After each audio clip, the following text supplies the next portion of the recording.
চলো আমি তোমাদের সাথে শেয়ার করে ফেলি আমার আনলিমিটেড ঠাকুর দেখার নবমীর রাত। নবমীর রাতে আমি চান্স পেয়েছিলাম আমি আমার ফ্রেন্ডসদের সাথে ঠাকুর দেখতে যাবার, অ্যান্ড স্পেশালি কৃষ্ণেন্দুর সাথে ঠাকুর দেখতে যাওয়ার। তো আমাদের সকলের ফার্স্টেই প্ল্যান ছিল বেহালার ফুচকার ঠাকুর দেখতে যাব।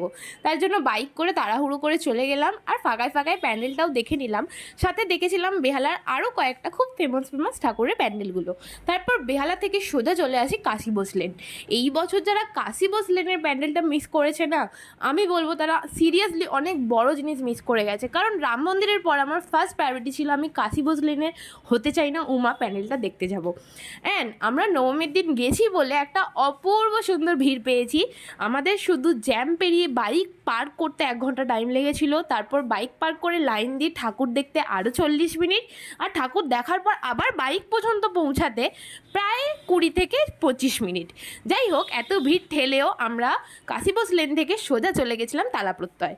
তালাপ্রত্যয়ের ঠাকুরটাও তোমরা সকলে জানো এই বছরে কি মারাত্মক হয়েছিল, আর কি বিশাল বাজেটের একটা প্যান্ডেল ছিল। প্যান্ডেলটা সত্যিই অসম্ভব সুন্দর ছিল, কিন্তু তালাপত্তরে যেটা সবথেকে ভালো লেগেছে, রাস্তায় অত বেশি জ্যাম পাইনি, কিন্তু প্যান্ডেলের লাইন অনেক বেশি ছিল।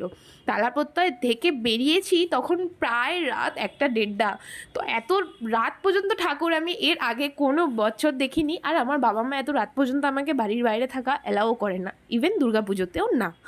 তো তাই জন্য তাড়াহুড়ো করে বাড়ি আসতে চেয়েছি, কিন্তু বাড়ি আসতে দিল আর কোথায়, রাস্তার জ্যাম শেষ হলে তবে না আমি তাড়াতাড়ি বাড়িটা ফিরবো।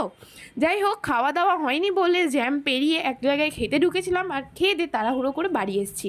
হয়তো বাড়িতে একটু বকা খেতে হয়েছে, কিন্তু আমি যে আমার চয়েসের প্রত্যেকটা প্যান্ডেল কমপ্লিট করতে পেরেছি এটাই আমার কাছে অনেক। আমি এবছর চেষ্টা করেছিলাম আমি আমার উইশ লিস্ট করা সকল প্যান্ডেলগুলো কমপ্লিট করব, সেটা আমার নবমীর দিন রাত্রিরে অনেকটাই কমপ্লিট হয়ে গেছে। অ্যান্ড থ্যাঙ্কস অবভিয়াসলি আমার ফ্রেন্ডসদেরকেও, যারা আমাদেরকে নিয়ে ঘুরেছে অ্যান্ড আমার এই ছোট্ট ড্রিমটা কমপ্লিট করিয়ে দিয়েছে। অ্যান্ড তোমাদের এই ব্লগটা ভালো লেগে থাকলে তোমরাও লাইক করে দিও।